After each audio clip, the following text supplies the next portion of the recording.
আসসালামু আলাইকুম রহমতুল্লাহ। তো আপনাদের জন্য খুবই একটা গুরুত্বপূর্ণ ভিডিও নিয়ে আসলাম। 99 বছরের জন্য সরকারি জমি লিজ নিতে পারবেন। এটা আসলে ধনী গরিব সকলেই নিতে পারে, যার প্রয়োজন আছে সে নিতে পারবে। আর এটা নেওয়ার জন্য যে কাজটা করতে হবে, এখানে কয়েকটা কাজ আছে, এগুলো করতে হয়। তো প্রথমত আপনাকে জমিটা খুঁজে বের করতে হবে। আপনাকে জানতে হবে যে আপনার এলাকায় কোন জায়গাতে সরকারি জমি, খাস জমি আছে, যেগুলোর মধ্যে সরকারি কোনো কাজ টাজ করা হয় না, এমনিতেই পড়ে আছে, বা কোনো একজন ধনী ব্যক্তি বা মানে আপনার কোনো ধরনের সরকারকে ট্যাক্স দেওয়া ছাড়া যদি কেউ বক্ষণ করে, ওইরকম আর কি। তো এটা খুঁজে বের করতে হবে। এটা খোঁজার জন্য আপনাকে অফিস সহকারী যে কোনো ব্যক্তির সহযোগিতা আপনি নিতে পারেন। পিয়ন আছে বা অন্যান্য অফিসার আছে, যাদের সাথে আলাপ আলোচনা করলে আপনি এটা খুঁজে বের করতে পারবেন ওই বিষয়টা। তখন আপনি কিন্তু জানতে পারবেন যে এখানে একটা জমি, সরকারি জমি আছে খাস, এটার মধ্যে আপনি আবেদন করলে করতে পারবেন।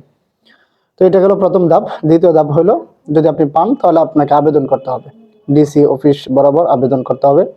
এখানে আবেদন ফর্ম, এটা এসিলেন অফিস থেকে অথবা ডিসি অফিস থেকে আপনারা সংগ্রহ করতে পারেন, অথবা সংগ্রহ করে আপনি এখানে আবেদন করবেন, অথবা অনলাইনের মাধ্যমে আপনার নিজস্ব যে ডিসি অফিস আছে এখান থেকে ফর্ম সংগ্রহ করে আপনি কিন্তু এটা ফিল আপ করে আবেদন করতে পারেন। তো আবেদন যখন করবেন, আবেদন করার পরেই এই আবেদনের সাথে কয়েকটা জিনিস আপনাকে যোগ করে দিতে হবে। তো আপনার ছবি দিতে হবে, আইডি কার্ডের ফটোকপি দিতে হবে, এরপরে আপনি কেমন ব্যক্তি একটা চারিত্রিক সনদ আপনাকে দিতে হবে, আপনি ইউনিয়ন অফিস থেকে পেয়ে যাবেন। এরপর আপনি কেমন আয় রোজগার করেন এটা আপনাকে দিতে হবে, আপনার পরিবারের সদস্য সংখ্যা কতজন, এরকম বিষয়গুলো আপনাকে দিতে হবে। এই বিষয়গুলো যখন আপনি অ্যাড করবেন আবেদনের সাথে, তখন আপনার আবেদনটা কিন্তু আপনার মোটামুটি গ্রহণযোগ্য হবে। এরপরে আপনি আবেদন করলেন। তো আবেদন করার পর এখানে অবশ্যই আপনাকে একটা আবেদনের মধ্যে আপনার একটা পরিকল্পনা এটাকে ক্লিয়ার করতে হবে, আপনি কি করতে চান, আসলে এই জমিটা নিয়ে আপনি কি করবেন, একটা আবেদনের মধ্যে আপনাকে বলে দিতে হবে। এরপরে 4 নম্বর, তদন্তে সহযোগিতা আপনাকে করতে হবে। যখন তদন্তের জন্য আহ আপনার ডিসি মহোদয় যখন ইউনো অথবা এসিলেন অথবা যে কোনো একজন অফিসারকে যখন পাঠাবে, তখন আপনাকে সহযোগিতা করতে হবে। আপনি আপনার জমির পরিকল্পনাটা কি, আপনি জমি নিয়ে কি করতে চান, এই বিষয়গুলো আপনাকে ক্লিয়ার করতে হবে। ঠিক আছে? তো এটা হলো আপনার সহযোগিতার মধ্যে পড়ে।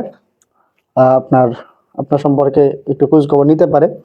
তো আপনার সহযোগী যারা আপনার বাড়ির আশপাশে যারা আছে, এরা যদি আপনার সাথে থাকে, তাহলে হইতে পারে আপনার এরকম যে তাদের কাছে জিজ্ঞাসা করলো যে আপনি কেমন ব্যক্তি। তো যদি বলে যে না ওই ব্যক্তি ভালো, তাহলে তো অবশ্যই তারা একটা ভালো আপনার একটা বিষয় শুনলো যে আপনার বিষয়ে মানুষ ভালো বলে। আচ্ছা, এটাই হলো আপনার 4 নাম্বার। 5 নাম্বার হলো, যখন আপনার সবকিছু সম্পন্ন হলো, আপনাকে যখন ডাকা হবে, তখন আপনাকে কিন্তু উপস্থিত থাকতে হবে। আর এটা আপনাকে অবশ্যই ডাকা হবে ফোনের SMS এর মাধ্যমে। এই কারণে আপনি যখন আবেদনটা করবেন, এরপরে আপনি এটা খেয়াল রাখবেন যে কখন আপনাকে SMS করা হয়। আরেকটা বিষয়, এখানে নিচে দেখেন, যে কাজের জন্য নিবেন, মানে যে কাজের জন্য আপনি আবেদনটা করবেন বা আপনি জমি পেলেন, অন্য কাজে এটাকে ব্যবহার করা যাবে না। অর্থাৎ আপনি যদি মাছ চাষের জন্য কোনো জমি আনেন, এটার মধ্যে আপনি মাটি ভরাট করে অন্য কাজ করতে পারবেন না। কারণ আপনি যেখানে 99 বছরের জন্য আনছেন, আপনি যে কোনো কাজ, আপনি যদি গরুর কামার দেওয়ার জন্য আনেন, এরপর আপনি যদি এখানে বিল্ডিং করেন, তাহলে কিন্তু হবে না। আপনি যেটার জন্য বলে আনবেন ওইটাই আপনাকে করতে হবে। আর এটা কিন্তু অবশ্যই আপনার ডিসি অফিসে আপনার নামে এটাকে রেজিস্ট্রেশন করে নিতে হবে। রেজিস্ট্রেশন করে এটার মধ্যে আপনার নামে নামজারি করে আপনি যেন এটার কি বলে খাজনা এগুলো দিতে পারেন, এটার ব্যবস্থা কিন্তু আপনাকে করতে হবে এবং খেয়াল রাখতে হবে। তো এই হলো, যদি আহ আপনাদের বিন্দুমাত্র উপকার হয়ে থাকে, তাহলে আমাদের চ্যানেল এবং পেজের পাশে অবশ্যই থাকবেন। আশা করি সকলে ভালো থাকবেন। আসসালামু আলাইকুম রহমতুল্লাহ।